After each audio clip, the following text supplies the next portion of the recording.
ആറ്റുകാൽ ഭഗവതി ക്ഷേത്രത്തിലെ പൊങ്കാല മഹോത്സവം മാർച്ച് 5-ന് കാപ്പുകെട്ടോടെ ആരംഭിക്കും. മാർച്ച് 13 വ്യാഴാഴ്ചയാണ് പൊങ്കാല.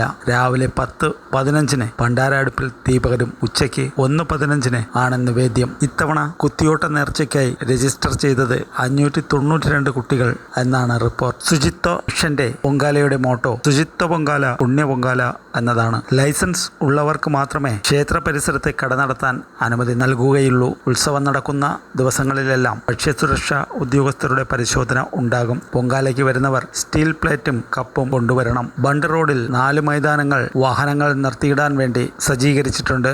4000 പോലീസുകാർ സേവനത്തിനുണ്ടാകും. വെള്ളയമ്പലം മുതൽ തൈക്കാട് വരെയുള്ള ഹൈടെക് റോഡിലെ ടൈലിൽ പൊങ്കാലയിടാതിരിക്കാൻ ഭക്തജനങ്ങൾ ശ്രദ്ധിക്കണം. ചലച്ചിത്ര താരം നമിത പ്രമോദ് കലാപരിപാടികളുടെ ഉദ്ഘാടനം നിർവഹിക്കും. ഈ വർഷത്തെ ആറ്റുകാൽ അംബ പുരസ്കാരം പ്രശസ്ത സംഗീതജ്ഞ പത്മശ്രീ ഡോക്ടർ കെ ഓമനക്കുട്ടിക്കാണ്.